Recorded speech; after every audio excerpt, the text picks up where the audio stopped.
Good morning, and thank you all for joining us this morning. My name is Steve McMenamin. I'd like to welcome you to today's event, which is part of the continuing series of the Greenwich Roundtable.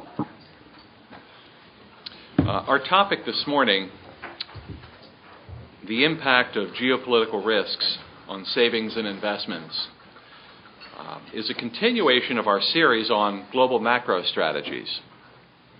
As Sammy Rabana points out, global macro is the best performing strategy since 1994. Today, we've got three of the brightest lights to illuminate this question, and I'll introduce them after I say this. The speaker's views are not necessarily the views of board or members of the Roundtable.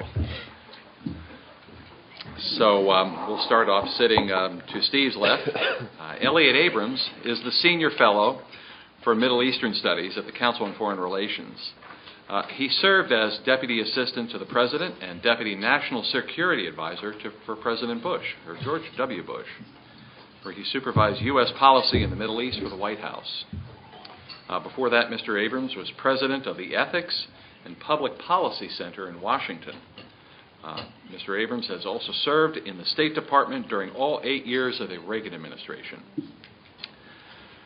To Elliott's left, Kyle Bass is the founder of Heyman Advisors, a highly respected hedge fund with credit and global macro strategies in Dallas. Before that, Mr. Bass worked as a senior managing director at Bear Stearns and a managing director at Legg Mason & Company. He's also director of the Texas Board of Regents and a director of UTIMCO, where Bruce Zimmerman works. Sitting to Kyle's left, and the other side of the aisle from Elliott, Richard Medley is an old friend of the Greenwich Roundtable and the founder of RHM Global, a preeminent geopolitical intelligence firm for global macro issues. Before that, he founded a billion-dollar direct credit hedge fund, or direct credit fund, I should say, that he ultimately sold to its partners, as well as founding Medley Global Advisors, which was sold to Boston Ventures and Goldman Sachs in 2005. Richard began as a geopolitical strategist for George Soros from 1986 to 1993. Dr. Medley has also been the chief of staff for the Democratic Leadership Council of the Democratic Party. And in his debut as moderator, Stephen McCarthy is one of the original members of the Roundtable. On the dais today, by popular demand, Steve has thrown down the gauntlet for the Q&A session with the challenge. Go ahead, take your best shot. Please welcome Steve as he sets the table for us today. Oh my gosh! So that's what this crowd looks like from this side of the table. Usually, for the benefit of the panelists, I'm on the other side of the table. I think Ken and Steve and Ted thought it would be safer for this session over here. Usually, I also kind of like the former disgraced White House reporter Helen Thomas. I get the first question, so that's not necessarily true. Well, Harry Truman's vice president once said that the best audience is well educated, reasonably attractive, and a little drunk. So unless these are mimosas, I think it should be a pretty good session. Kind of timely topic. From Sacramento to Springfield to the sooks and squares of smoldering Middle East capitals, geopolitics and investments is front and center these days. And so without further ado, I'd rather have these three distinguished speakers focus on their perspectives, both in terms of the domestic as well as perhaps the international points of view around geopolitical risk as it relates to the saving and investment climate today and going forward. So, Elliott, why don't you start us off here? Thank you. Very glad to be here. I'm a little bit surprised to see the way everybody is dressed. Most of the time when I talk to hedge fund people in Manhattan, they're about 21 years old and they're wearing T-shirts. So this is a surprise. I want to talk about the events of the last few weeks in the Middle East. Starting with Tunisia, of course, and now apparently expanding. I think this is going to put a lot of pressure on every single government in the region, without exception. Those that are somewhat reformist and those that are dictatorships as well. I guess we should start with Egypt. I think the prediction that they're going to be in trouble because the army is not going to go back to the barracks, they're going to get the taste for direct rule, is wrong. I think the army is already finding out that the economic problems in Egypt, the poverty, the unemployment and underemployment are intractable and that they have no answers. And I think they will realize very quickly, if indeed they haven't already seen it, that they're much safer and much better off having in front of them a bunch of civilian ministers so that when people say, where's my house, where's my bread, they can say, hey, don't talk to me. See that guy over there? That's the Minister of Labor. Talk to him about a new job. So I do think they'll go back to the barracks. They will seek to protect the many economic privileges that they have. What I fear in Egypt is something else, which is populism. You get a new government, it seems to me, that wants to be popular. You get a new parliament. It's very likely that what will happen is the kind of thing we've seen in Latin America, where there is a kind of rabble-rousing populism that leads away from sound economic policies, which leads me to believe that one of the things we ought to be doing in the United States right now is offering Egypt a free trade agreement. About 5 years ago, we thought of that, and there were some preliminary talks with the Egyptians in the Bush administration. We stopped them in part for political reasons. This was right after the last presidential election when President Mubarak gave himself about 90% of the vote, and then immediately after the election jailed his sole opponent. So we thought we can't really go forward with the free trade agreement. And when we talked to USTR people about it, their reaction was, that's fine, because Mubarak doesn't want a free trade agreement. He wants a ceremony where everyone talks about how progressive Egypt is, and they're going to have a free trade agreement with the U.S. He'll never do it, which was the conclusion we all reached. So we thought, why waste endless hours of time? Now's the time, I think, to try to push them in the right direction on economic policy by beginning those discussions again, and obviously trying to make it sound as if doing a free trade agreement was a great gift that we give to Egypt. I do think that generally, Bahrain is an exception, the monarchies are more stable. If you look at Morocco and Jordan, if you look at the monarchies in the Gulf, I think the rulers have a greater degree of legitimacy. These kind of fake presidents, whether it's Syria or Tunisia or Algeria or Egypt, I say fake because none of them has ever won an actual election. The parliaments are completely hollow. These are fake republics and therefore illegitimate. Compare that to the monarchies. In Morocco, they've been there for hundreds and hundreds of years.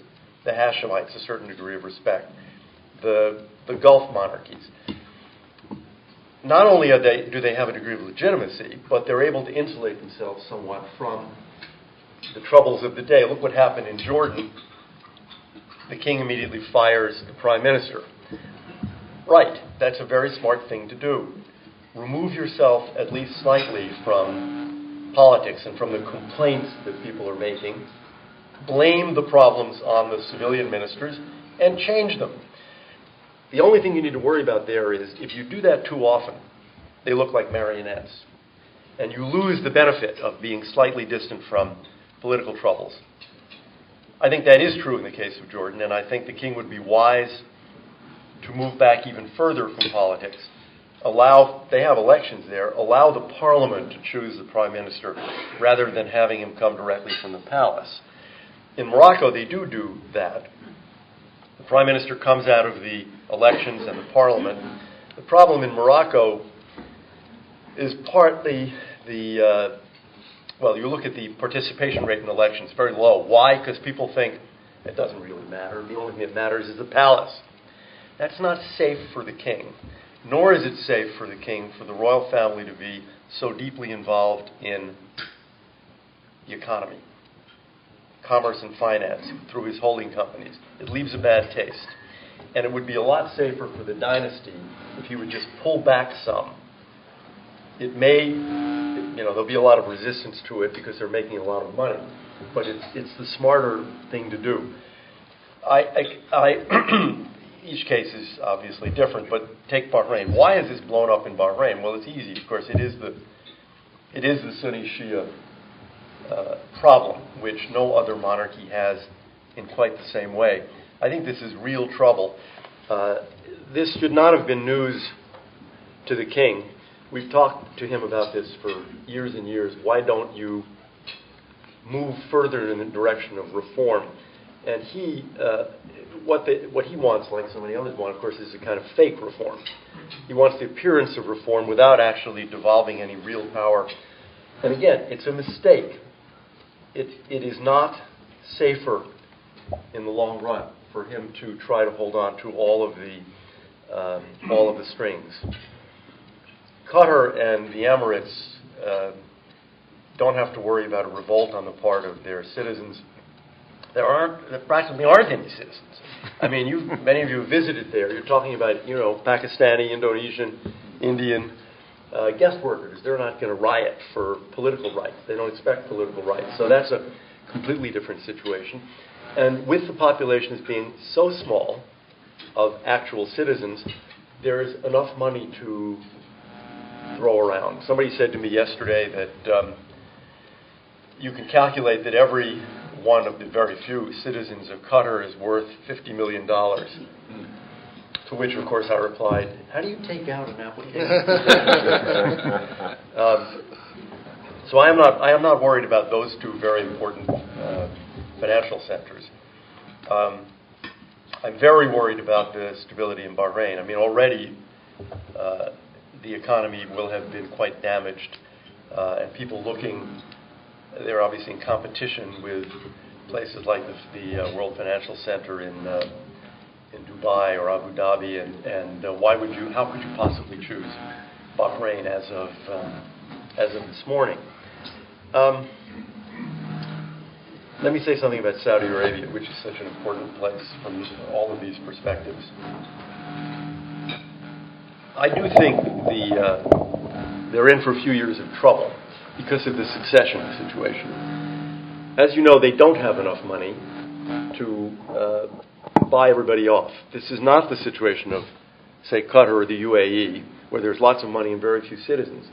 They're round number 20 million citizens. That's a lot.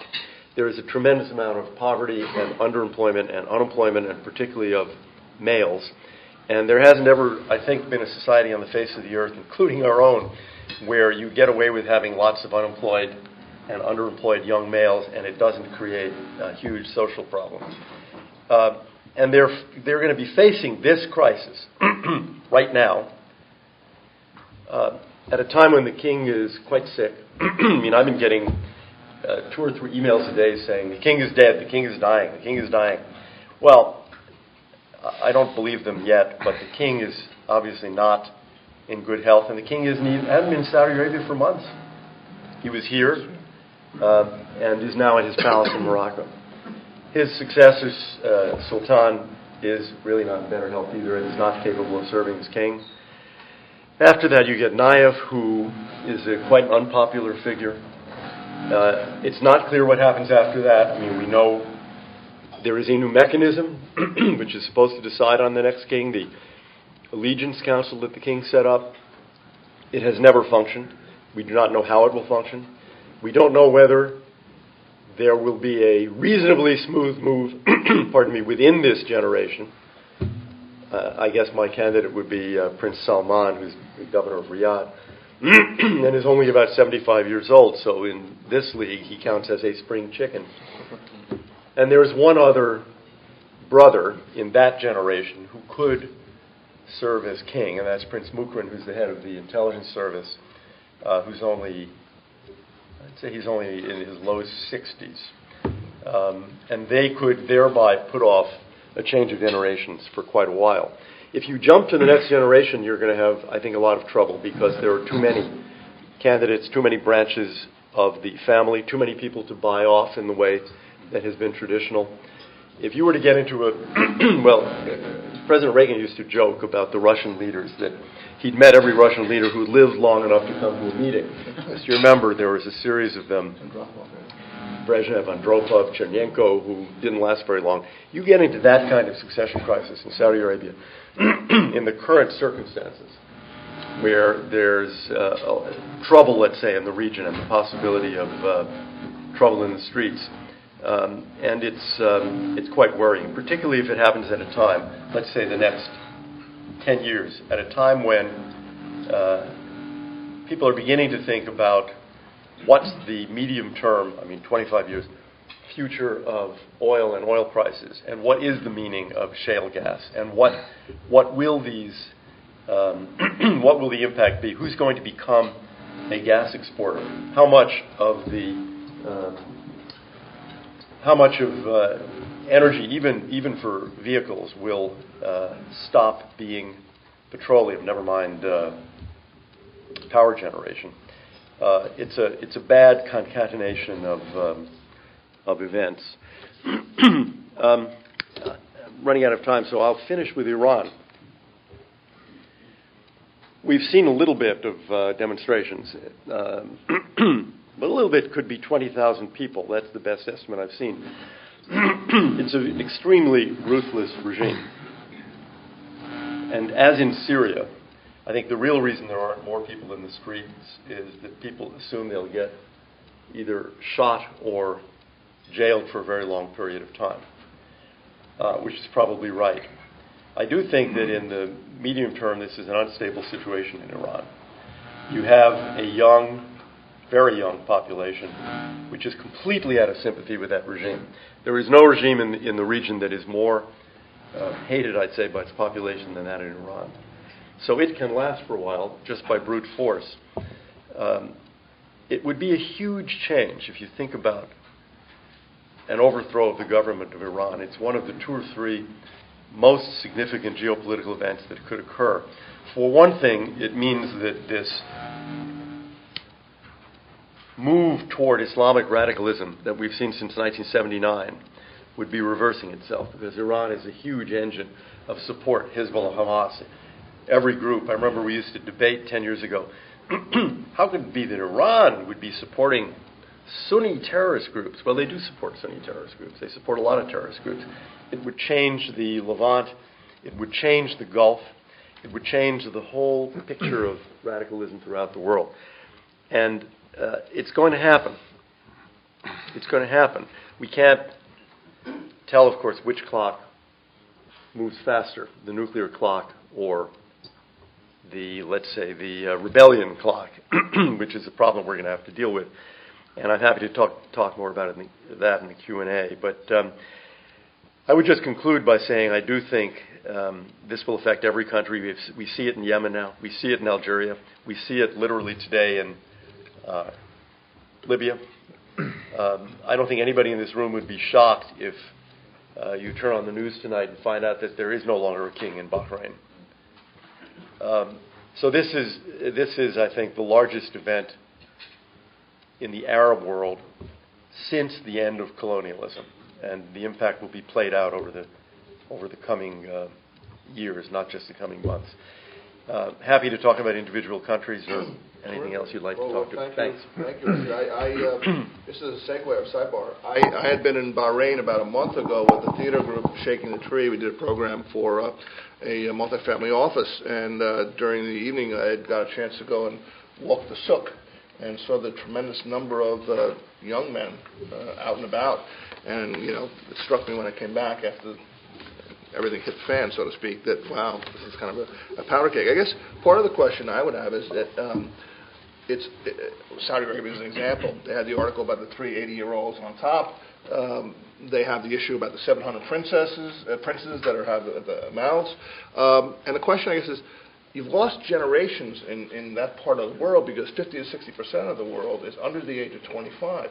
What is the mechanism to get these people enfranchised in terms of education and things of that nature? Because you've really done a significant damage over a 30-year period, I suspect. And how does that fit? Maybe that's one question I'd throw your way if you have a thought about that. Well, I think you're quite right that you can make all the reforms you want now. The king is trying. You remember he set up this KAUST, King Abdullah University of Science and Technology, which is supposed to be their version of, Caltech or MIT, and mixed classes, men and women. That's great, and it'll have, a few thousand students, but you have a generation that has, candidly been educated, I use the word in quotes, educated to memorize the Quran, and they are not able to work. And those of you who have visited Saudi Arabia know you have this fantastic thing. Who are the clerks in your hotel?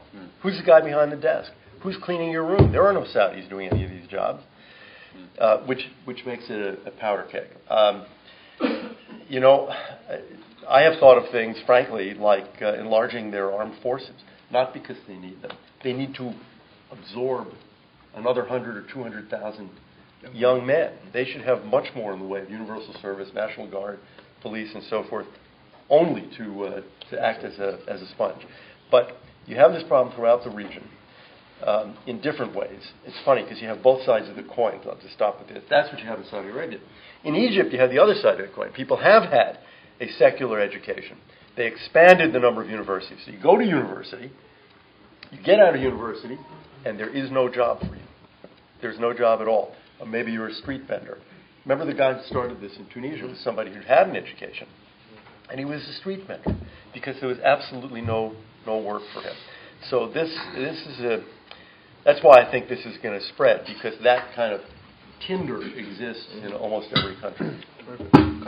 As I sit here today and I listen to Elliott and you look at the problems the world's facing, I think when you think back to even Tiananmen Square and other regime changes around the world, a lot of these regime changes were based upon food inflation. And when we're running double-digit fiscal deficits around the world and we're trying to countercyclically spend to move ourselves out of this so-called recession in the last couple of years, I've kind of forgotten about it. I think the brevity of financial memory these days is about 2 years, so I think I've already forgotten about what happened in 2008. When I think about the way the world's working and the way that we're dealing with all of these crises that are popping up in the Middle East, the majority of their income goes towards food. So when you look at how CPIs are calculated in these various countries, it's much more heavily weighted towards those items than it is here in the United States based upon our distribution of consumption. But when you think about, there's a few things I believe are important when you're framing your investment decisions for the world. Think about how the world's working. Pre-crisis, incremental sovereign issuance. Let's assume current world stock rolls. Let's talk about new bonds that are issued. Pre-crisis is about $1.4 trillion worth a year against a base of about $63 trillion. Well, that makes sense if you think about this whole idea of kind of 2 to 3% inflation. You're literally spending about that much more than you have, and it actually does make some sort of sense as long as you can keep the debt stock in some kind of check. Post-crisis now, as you see, fiscal deficits are expanding. They're not contracting. And that's on the whole. So we think this year that incremental sovereign issuance is about $4.6 trillion against a base of almost $70 trillion. So where does that money come from? 2 years ago, we printed it all, right? We printed, the developed world printed 12% of GDP, or roughly 40% of governmental expenditures. We printed out of thin air. Bernanke seems to be okay with that because that was the money that we had lost. Right? So we had equity. We had 15 to 20 times leverage in the banking system, and we lost all of our equity, and we lost a little more than that. And so that's about what he printed in the first year. So you think about this, quantitatively that makes sense. The tree fell down, and no one heard it because we're just replacing what we lost. Now we're printing more. And what we're trying to do is generate some sort of bid under housing. And globally, we're still running double-digit fiscal deficits. So going forward, when you talk about the topic today being saving or dissaving and how the geopolitics will be affected, I think you have to look at the public sector more than the private sector. And now it's their idiosyncrasies in each country. But in the public sector, I don't see any really expenditure cuts unless you're in Greece or unless you're in a nation that's already hit the wall. As Dennis Miller once said, you never find a born-again Christian on their prom night. You don't start cutting expenditures until it's too late, until the bond market calls you out. And I think when you think about how much money is being created around the world, and the central bankers and the academians today say, You're not affecting credit aggregates, so it doesn't matter. You're not creating this kind of runaway inflation because the money multipliers aren't working, because credit demand is not there from the private sector. So we'll just keep printing, and we'll keep printing until it does. We're growing the money base, and all of it's going, unfortunately, here in the United States, almost 100% of our revenues go to mandatory transfer payments today. But it's still building bank deposits. It's still growing the M1 or the base. It's just not growing M2 and M3 unless you're exporting inflation to places like China and other EMs that are still growing. So going forward, where is this money going to come from? You know, today in the United States, we're printing $2.3 million a minute. We're printing $3.3 billion a day out of thin air. And when we get to the end of QE2 in June, I think we just keep printing. We're going to run $1.5 trillion deficit this year in the U.S.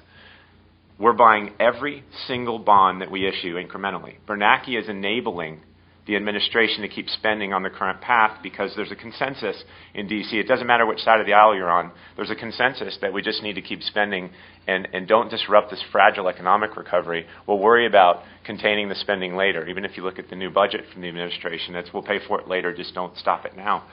So when you think about the world and then you realize that what's happening, and you look back through history and you say, through history when debt levels, aggregate debt levels got to where they are in relative terms today in other nations, what typically was happening was war, right? You were deficit spending going into wars, and to the victor go the spoils, and to the loser goes default. That's how the world works. Unfortunately, today, what you're seeing is these aggregate debt levels that are being accumulated are the largest peacetime accumulations of debt in world history. So there's no playbook for how this one plays out. And when I sit in front of the Senate or some other politicians in other countries, they say, well, Great Britain got, in 1946, got to 145% debt to GDP. The U.S. has been here before, and they've paid it down. That's one of the arguments I hear from the people that are, let's say, historically accurate. And I think it's really interesting. Let's game theory that thought. We killed 80 million people in the World War II. We killed 3% of the world. We eliminated the productive capacity of 2 continents. We ran a trade surplus with every nation in the world. Of course we could pay off our debts. That's how it works. But now, what happens now? I'm not optimistic about many countries that have sailed into the zone of insolvency due to this transference of systemic risk, right? All we've seen in the last 2 years is systemic risk going from the private balance sheet to the public balance sheet. It's all we've seen. We've solved the debt crisis with more debt, and we're all very happy about that because everything that we own has done a lot better in the last 2 years. But I tend to think that you're going to see some of these countries that sailed into the zone of insolvency when their debts become many multiples of their revenues start to have real problems and start to have defaults. And when you have defaults, the next iteration, and I don't know when this is, maybe it's in 2 years, maybe it's in 1, maybe it's in 5, but it's coming. And it's coming in our lifetimes in the next few years. You have to start thinking about your portfolio, your asset allocation, and how you think about the risk-free rate. Because what I'm talking about is the very fundamental basis of all of our investing lives is based upon what? The capital asset pricing model.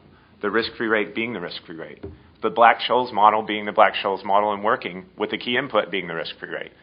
If the risk-free rate isn't the risk-free rate anymore, how do you think modern finance is going to act? Well, we have opinions. I'm sure you can develop your own.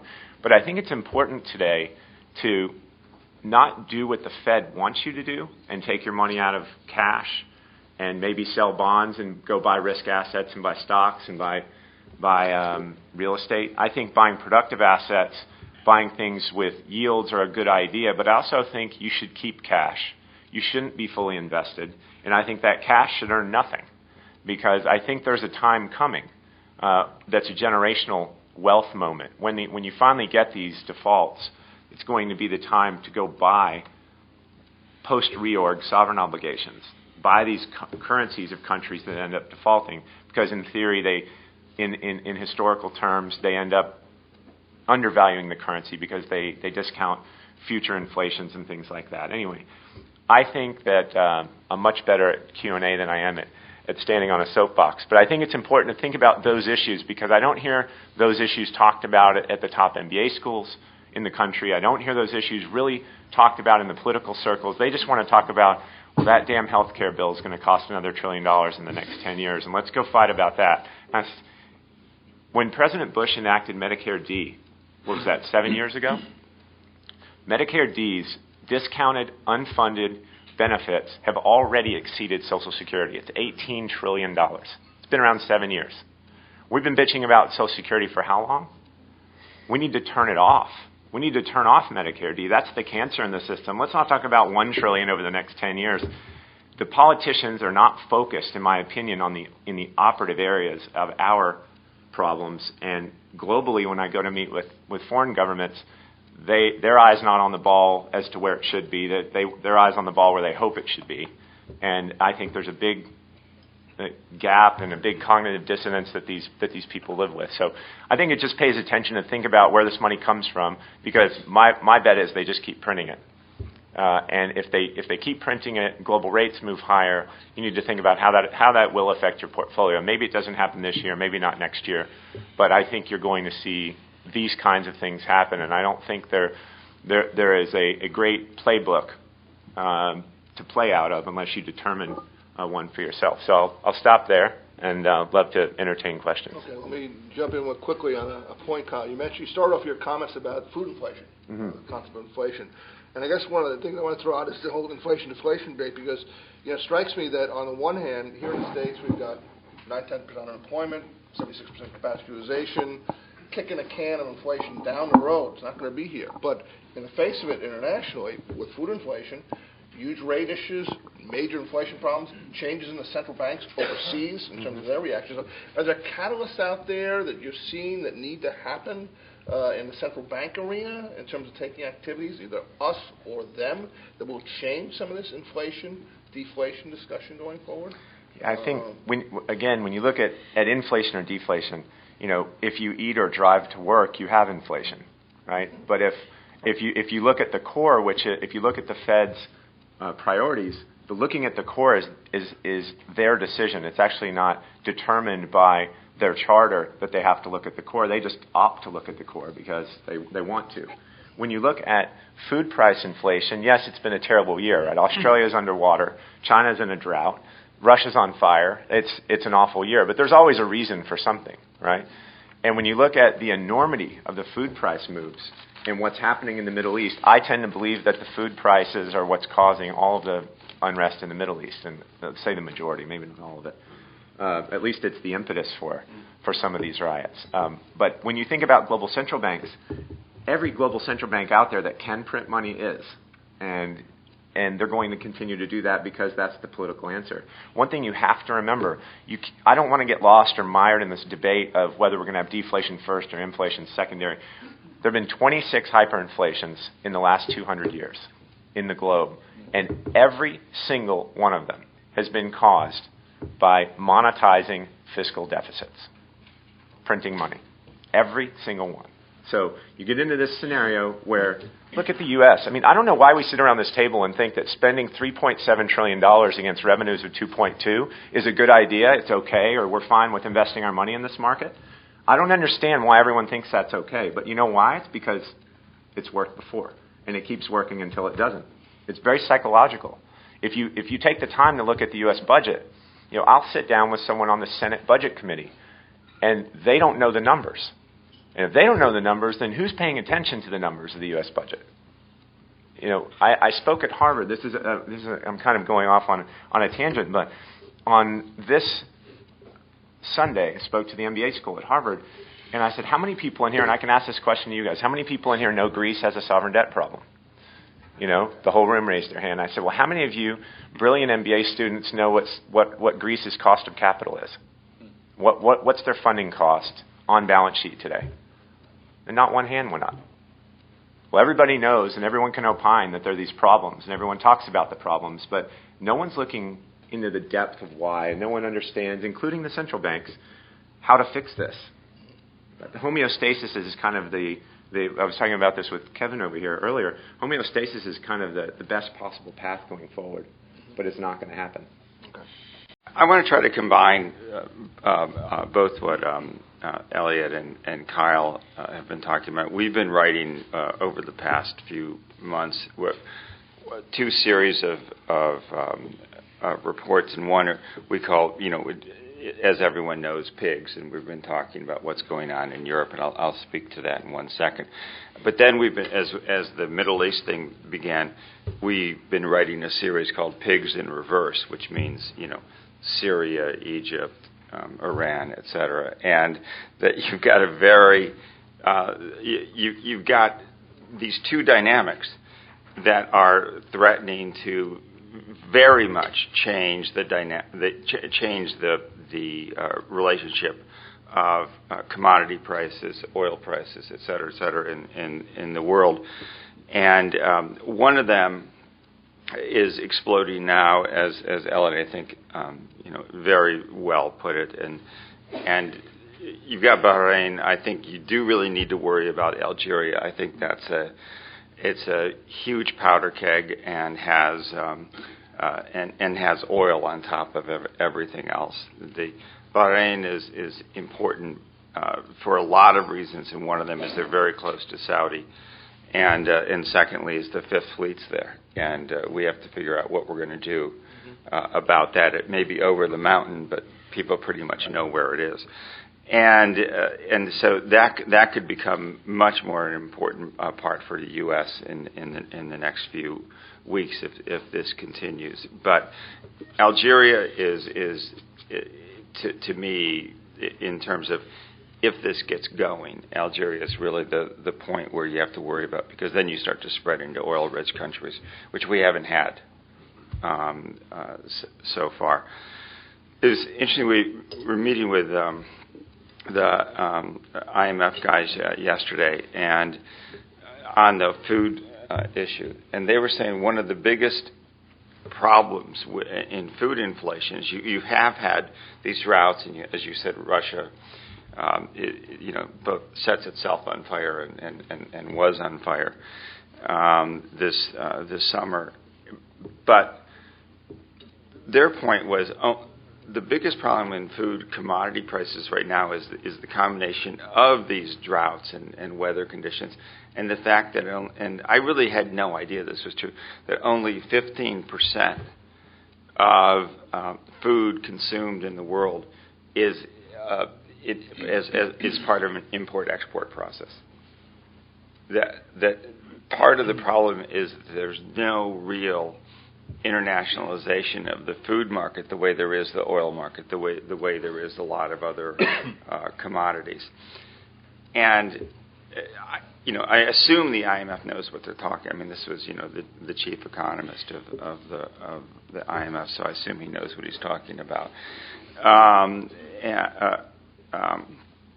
But the fact is that you can't, if that's true, you can't really do anything about about the commodity inflation in countries where they're the most vulnerable. Flip that on its head. Oil. Yesterday, when this screwball rumor about how Israel was going to attack Iranian ships going through the Suez Canal, which is beyond insane. But when it happened, oil spiked $2.50 a barrel, as I'm sure everyone in this room is well aware of. To me, what's worrying about that is it means that all of the pricing in oil, so it's 85, 86 this morning, but none of that contains geopolitical risk, because oil would not have jumped that far that fast if there were real geopolitical risk built into this. And I think that's one of the things that's so important about what both Elliott and Kyle were saying, is that if you've got this base level of inflation on commodity prices in two of the most important areas, food, which it doesn't look like you can do much about, and oil, which if you start to get into this situation in the Mideast where people begin to build in any kind of real political risk at all, you're going to get a spike that you can't do anything about. On top of that, and believe me, I'm not sitting here as an advocate for any group, but on top of that, our guys were meeting with CFTC people, and they're really frustrated because they have this mandate that they cannot fulfill. They're going to miss the deadline by who knows how long. They need 1,300 lawyers that they can't afford. And the Republican congressional effort to defund and diffuse is working incredibly well. But you've got this very odd situation where you've got the regs in place. So every one of you in this room have to worry about those regs, but you can't enforce them. And so I don't know if you guys have noticed, but the Brent WTI spread has exploded. Well, you would notice, of course. It's exploded in the past couple weeks. And one of the reasons is because everyone's moving to trade Brent versus WTI. The problem for that is that Brent naturally trades heavier than WTI does. And that means you start getting feedback into the pump prices in the U.S. So add that to the kind of inflation issues that the Fed has to deal with over the next and other central banks. Let me just finish by saying that what's happening in the Middle East, what's happening here, which I agree with you, is we're kind of pretending it's homeostatic, and we'll all pretend until we can't anymore.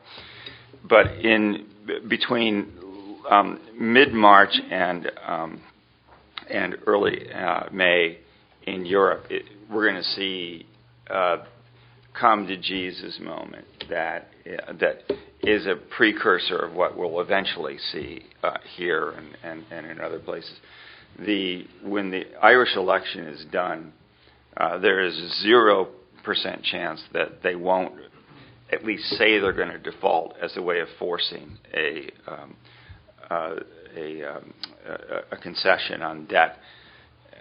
There looks like there's some obvious solutions that may happen. It's going to get very messy because you've got German local elections right in the middle of this, and then it looks like Portugal is going to hit a brick wall in early May, and so you're going to end up with a situation where Portugal gets dragged finally into the pigs situation, and that will further exacerbate the problems with the euro. Obviously, the euro is not going anywhere. It's too important to Germany and France and everybody else. But you're going to end up in a crisis situation again in Europe. And I mean, to your point, Kyle, I think people then begin to think, well, how much longer can the U.S. and individual states, blah blah blah. That started, and it got kind of tamped down by this Mideast stuff, but it'll come back hard and fast between March and May. Other than that, I have only good news. Let me just throw one in here for Dr. Medley. I noticed from your resume that you served in the U.S. House of Representatives, and I actually wanted to think about a question that I'd start off the dais with. I mentioned Sacramento, and I mentioned Springfield. And the reason I mention that is, what's the geopolitical risk domestically that you see at all, if at all? Because we really talked about the international arena. Is that just a kind of pimple on the backside of an elephant, or is it a concern in terms of geopolitical risk in the municipal and state financing arena? Not in terms of geopolitics, but in terms of the financial structure and bringing that issue to the fore. The fact is that the U.S. Congress, the way it's currently constructed, will not come to the aid of cities, and actually, oddly enough, by bankruptcy law, cannot come to the aid of states. There is literally no way for the federal government to bail out states. They can't even allow states to go bankrupt under the current law. You cannot go bankrupt as a state. You would have to change the law to allow states to go bankrupt. And you can, I'll take 100-to-1 odds on that one anytime. So if they start to go... At 100-to-1, I might take you up. Well, okay, fine. You got it. You're talking at California, Illinois, New Jersey, where are we at? Exactly. I'm not betting individual states, but you really do have a situation where you could have individual cities go belly up. It's happened before. I don't think that's. I mean, it'll make news, but that's a big deal. But when you get to states where they literally, you saw California froze all new hiring and all new expenditures in every department yesterday, and you're going to see more and more of that. You had Meredith Whitney out here scaring the hell out of people the last 60 to 90 days, and she was in testimony. But tremendous exodus of funds from the institutional side and municipal finance arena, and so people were for good reason. For good reason. Yeah. Okay. But I think it goes back to what Kyle said, which is what you want to do is sit around and be the crow in the not necessarily the middle of the road, but the side of the road, and wait for the carrion to drop, and then go back. One other point on that, I think, look at the constituency of who owns municipal debt at the local and municipal level. It's a lot of rich people. When you really look, anything. Well, I think when you get to munis, you get to the probably top 1% of our population. There's not going to be any sympathy for those people. That's right. When these municipalities, and I agree with you. I think the states will never file. You used 0%, and I said never, so surely it's going to be somewhere in the middle. But I think from the local municipality level, if any of you have read the plan of reorganization for Vallejo, which is that suburb of San Francisco, go read the disclosure document, the plan of reorg that came out about 3 weeks ago. Read through what they just went through and what you got as a GO bondholder of that county. You got 30 cents, and you got 35 cents in hope over the next 20 years. That's going to bother some people. Okay, with that, let's open it up to questions. We have at least another good 20, 25 minutes. Question in terms of China and all that's going on in the Middle East and inflation, food inflation. What are they doing behind the scenes? Any involvement in committees? Are they just standing back and watching? Because they've been buying resources all over the world with 1.5 billion people, and they have the social unrest with inflation. Oil spikes up to 120, 30. It's serious problems they're going to have. So I'm just curious what's going on behind the scenes. Take that to start. Crack at it, just a piece of it. A few years ago, you would have anticipated that China's going to act as a responsible global citizen and as a consumer, gigantic and growing consumer of all sorts of commodities. The second half is right. The first half turned out not to be right. That is, you see them buying up mines in Australia and so forth. What you don't see is any kind of effort other than a very nationalistic one. In other words, they look at this as a very Hobbesian universe, and they're not interested in working together with anybody to make the Middle East a better place. They're just interested in buying up the resources. So, for example, Iran, there was a point at which we thought, okay, Russia is an oil exporter. So if things go to hell in the Persian Gulf, they're happy. Oil goes to 200, fine. Excellent. Can use the cash. Not true of you guys in Beijing. So why don't you help us resolve the tensions, for example, with respect to Iran and its nuclear program, so we don't have... No, not interested. Absolutely not interested. Up until roughly 5 years ago, they simply stayed out and followed what Russia did. In the last few years, as they generally become sort of feeling their oats, let's put it that way, they have deviated from the Russian position to take a position of, I would say, even greater irresponsibility. They're just not yet, anyway, interested in taking on any of the burden of, let's say, world leadership. But what they are doing is looking very narrowly at how does this regime stay in power. This regime stays in power by meeting certain needs. We can identify what those needs are. Let's do some purchasing. Let's do some contracting to make sure we get the stuff. Let me just say, I think Elliott's 100% right. And one thing that's going on now is I mean, you have to understand and this is, by the way, the worst moment in my life with China, because over the next 2 years we're going to lose both who and when, and my whole Abbott and Costello routine goes down the tubes. But one of the things that I think people don't understand enough is how insecure the Chinese leadership is when it comes to foreign policy and foreign relations. They're not as experienced as I think everyone thinks they should be or would, because as you said, they are much more insular. They're much more worried about what happens in the western provinces than they are about what happens in the Gulf. And obviously they can't buy up the resources in the Mideast, so they've tended to stay out or to be actually counterproductive. The good news in one sense is that with the new President Xi coming in, who is going to be the first first president who has actively served in the PLA, the People's Liberation Army, which, as I always say, makes the New York Stock Exchange look socialist. They truly are. They own so much of the companies and everything in China.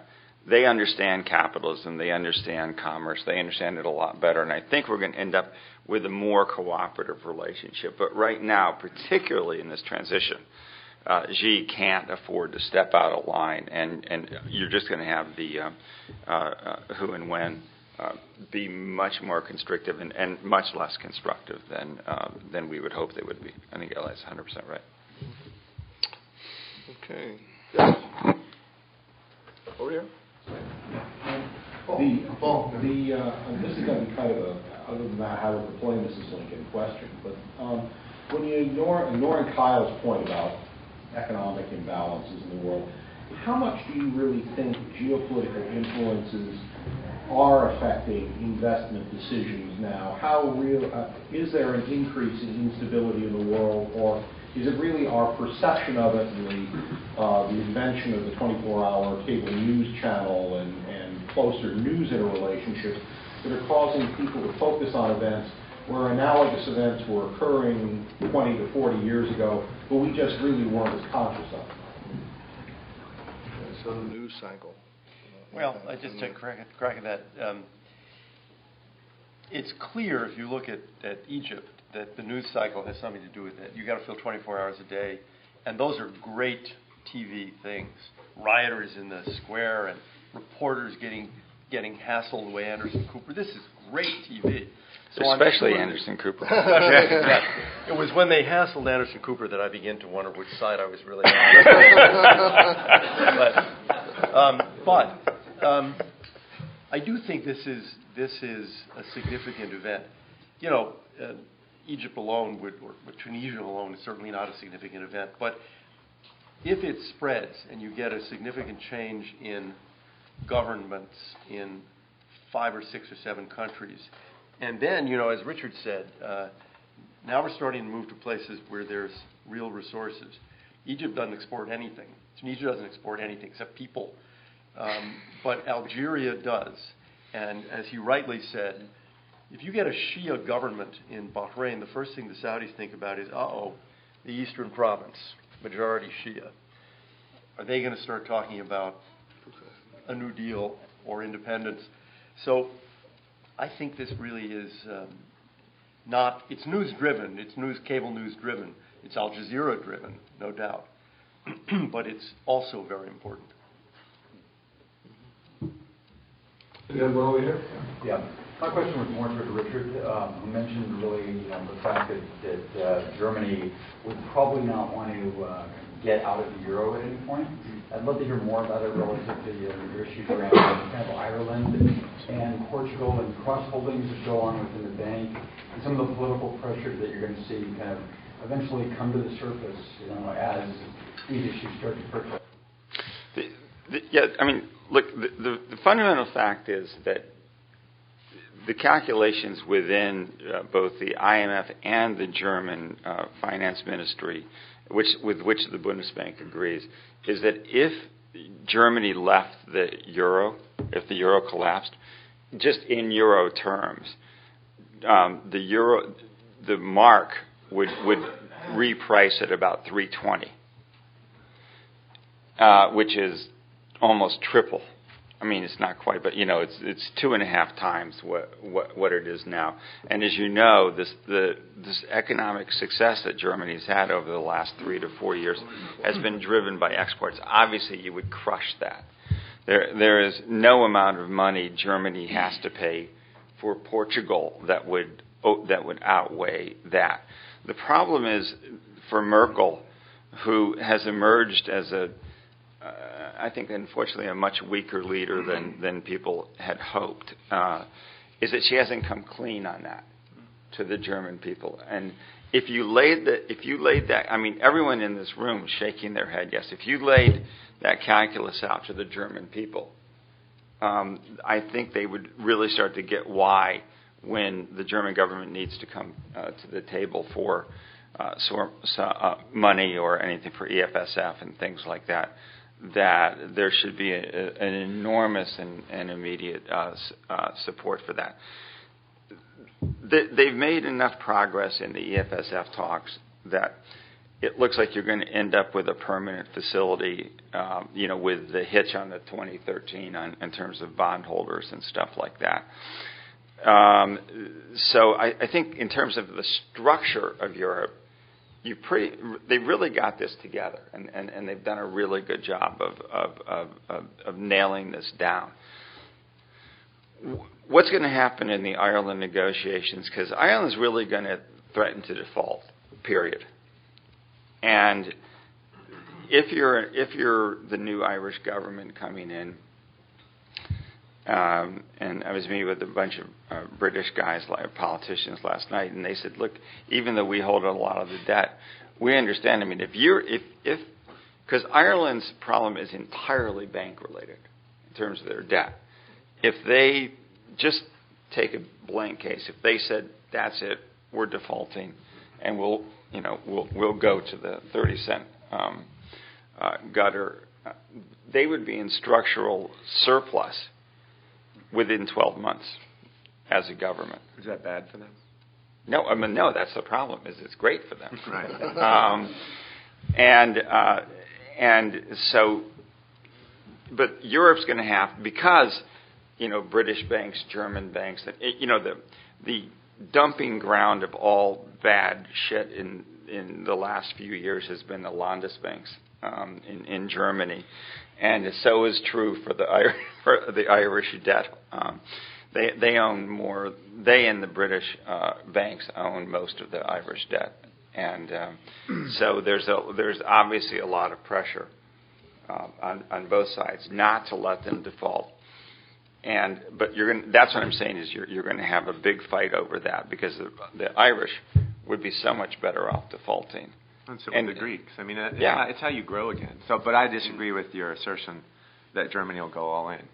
I mean, I'm respectfully disagree that when it comes down to it, they're not going to sign on. Basically, you're saying they're going to cede their fiscal sovereignty to some higher power in Europe. Oh no, I don't mean that. They have to if they're going to go all in for the fiscal profligacy of the periphery. And you start talking about, it's just Ireland, it's just Greece, or it's just Portugal, it's just $1.8 trillion in Spain. I mean, Germany's not a creditor nation, right? Germany's a debtor nation of its own. It's not an island of fiscal. It's not a fiscal oasis of prosperity. But their obligation is limited by the EFSF terms. Okay, I don't think they'll go beyond that. Let's look at the IMF and the EFSF. How many creditor nations are members to those two parties? I mean, my point being is you have this big circular reference, and what we're doing is setting up a permanent lending facility to lend people more money to solve their debt problem. But when you start thinking about the idiocy of all of these measures, and when they came out of the ECOFIN meeting 2 days ago, they said the new mechanism from 2013, that we're going to consolidate all of these other alphabet soup names into, is the ESM, and the ESM is going to have new borrowing authority of 500 billion euros, not 250. Where are they going to get that? Because when you saw Ireland get bailed out or got money lent to them by the IMF, you saw something interesting in the back of the agreement. If you read the agreement, they were absolved of their responsibility to bail out Greece. They didn't have to kick in the money for Greece. So you have this circular reference that's starting to break. And when you set up these facilities to lend to over-indebted nations so that they don't default, there's no end point there. It was one of actually the problems when they were going for the EFSF for the AAA rating. Regling was handling that, and one of the big problems was they said they wanted them to be 140% overweight in terms of the money that was committed versus the money that might be spent. And the problem was in terms of the circular reference. So they're going to have to print it, is what you're telling me, right? Well, because they didn't have the money to commit to the facility. Yes. So that we print it. Yeah. Got it. Who's printing money? Okay, next question. Thinking of the larger European governments and what's happening in the Middle East, Egypt, Tunisia, Algeria, what do they have at stake in this, and how is it different from what we might have at stake? What are their politicians saying on their nightly news? And it's in their backyard. How are they reacting to it differently, and what do they have in the game? Just one difference, of course, is migration. We're far away, they're right there, and they've already got very large populations from the south. And you may have seen thousands of people from Tunisia going really short distance to the outlying islands of Italy. Yeah. If you were to have significant, and Tunisia is a small population, but if you were to have significant violence in Morocco or Algeria, which has millions of people to Europe, it would be even more disruptive. So I think they're concerned about their own investments down there. France has very significant investments in Algeria and Morocco. They're concerned, obviously, about oil prices, but they're also concerned about real disorder that leads to a migration crisis. And that's the unique thing. Do you think they have disorder and violent protest risk in their own countries? No, I don't think so. Yeah, I don't think so. Some people might go back, a few people as Egyptians went home to join the protests, but I don't think you'd have a demonstration in Paris or something like that, but it wouldn't be against the French government, and I don't think it would be violent or disorderly. Others, yes, sir. Perhaps a question for Kyle and Richard together. It seems with the European Stabilization Fund increasing the amount, the first thing that struck me about that was, why do they have to increase it so much? Are things worse than we anticipate? Kyle, you're talking about the U.S. just printing money. What are the options markets for long-dated sovereign debt saying about those issues? So, on the first issue, what the world, in my opinion, what the IMF and the EU are trying to avoid, they're trying to put the firewall up before Portugal. They know if Portugal goes, then you have $1.8 trillion in a problem in Spain, and there is no one there. There's no one big enough. You can't put up the optical backstop any bigger to save Spain. And so I think the world, when you saw the first bond auction for the FSF, Japan bought 20% of it. Well, when I went over to meet with the Japanese authorities, the very first question they asked me was, when Greece defaults, how soon do you think the cameras move to us? It was the very first question they asked me. So I think there's a concerted effort in the globe to kind of stop this contagion at Portugal. So I think any size that they come up with, I think they should say $3 trillion, because it's all, it's literally just a journal entry. Which is what Barney Frank told me when I met with him about the U.S. IMF contribution. He says, it's not real money, Kyle, it's just a journal entry. I said, I got it. So why don't we make it $3 trillion? And he said, well, we can't make it that big, but, But again, you have to realize the IMF, the World Bank, they're all set up by us in 1944 in Bretton Woods to be backstops. They're not there to make these loans. They're there to placate bond markets. They're there to give the bond market investors some solace that there's someone out there that's a greater power to solve the situation while they try to solve the situation. So when they start making loans of that kind of size, they can't do it because people have to borrow to contribute, and then it's not a journal entry anymore, it's real money. and that's where it becomes problematic. So that's why I think they're trying to increase the size. I wouldn't be surprised if they go up again. But again, if you saw the interviews with the ECOFIN ministers of Europe, it was, yeah, we agreed to this kind of in principle, we'll work out the details later. That's kind of what I've been hearing out of Europe for the last 2 years. So we'll work out the details later, because they can't work out the details. So then you get into optionality and pricing. There are some beautiful asymmetries in the market today. Not in the U.S. The U.S. options are really expensive, in my opinion. When you look at the implied vol out on the curve, the 2s, 10s, 4, 5, 10s, you know, all the swaptions that are out there are really expensive, in my opinion. But in Japan, they're the cheapest they've ever been. Let me just say, I couldn't agree more. I mean, we were meeting with Strauss-Kahn about 3 days ago, the IMF head, and when it came to Portugal, he's like, yeah, we all kind of know that's going. When we moved on to Spain, it was literally like he wanted to take a flamethrower to it. Now, many people want to do that, but it genuinely seemed like he wanted to take a flamethrower to me. He doesn't. You're 100% right. They want the brick wall built at the end of Portugal and say, we've got enough money to take care of all of this. Now we're done. Thank you very much. Because do you think they built the wall on the back, on the other side of Portugal, or on the front? On the other side of Portugal. Well, that's interesting because on the other side in the last 60 days, it has been on the front of Portugal, and now it's behind them. It's behind them. Yeah, no, they've clearly gone to behind them now. That's interesting. Yeah. One more question? You got another one? Yeah, in the back. Kyle, would you be willing to share any financial markers you watched in terms of the financial containment isn't being contained, or if there things are starting to break? You watch the yen-dollar rate, you watch CDS spreads, or what are the 3 or 4 things that you keep your eye on that we say, wow, this is really happening? Yeah, so there are a few things we look at in Europe. I tend to look at cash bond spread, cash bond yields in Europe, and then you look at CDS as a secondary indicator. Right? CDS in theory is the market level between the cash level of the host of country XYZ versus Germany. So that's the kind of a spread that you're worried about. And I look at the absolute levels, because when you think about the absolute levels and the weighted average cost of capital of many of these countries, that really factors into their debt sustainability issues. So we look at cash levels. In Japan, we look at cash levels of 5 and 10-year JGBs and the swaps market. So we look at, all the whole gamut of the swaps market. But we just have one page on our screen. It's pretty easy to see where stresses are in any one night or any one day or any one period of time. It's not that difficult.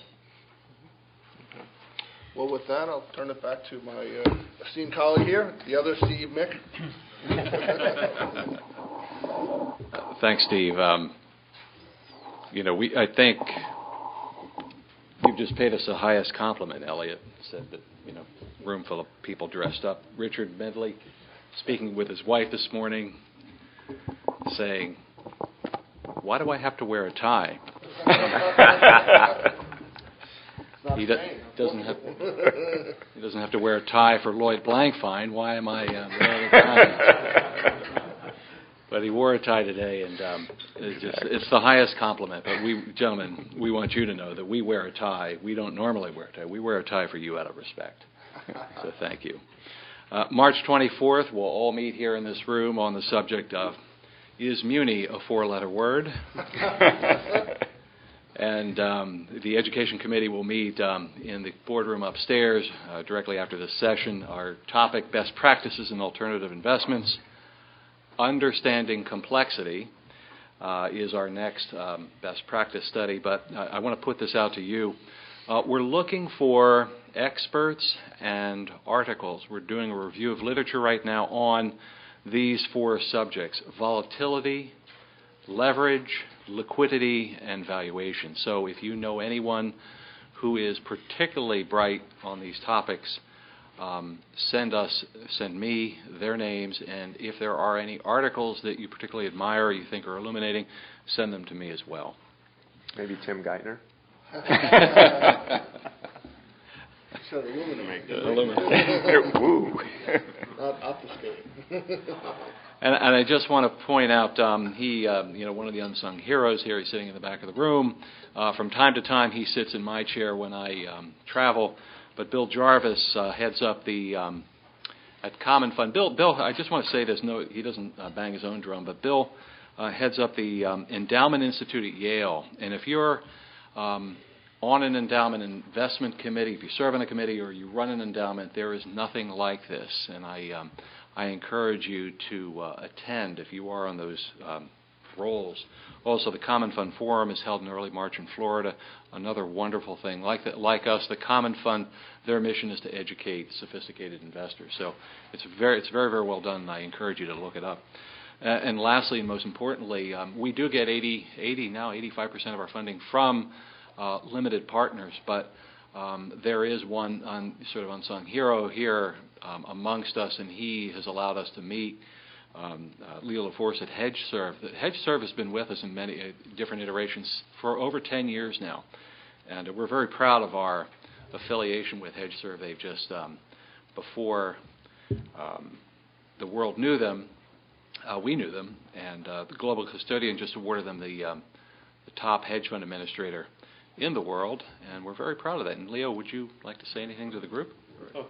Sure. In my rush to be late today, I forgot my tie as well. So, just thank you. It's a pleasure certainly to help sponsor this body, and for your finance and risk management and operations personnel. We might be an interesting conversation pertinent to today, in that our platforms are designed to support all products, all markets on a real-time basis. So managers can look at our platform across all their functions and speak the same language. So if there is some interest there, we certainly appreciate the opportunity to speak with you. And thanks again, Steve. Thank you, Leo. And as we all know, the administrator keeps the GP honest. But with that, gentlemen, very good job. Thank you for coming to the roundtable.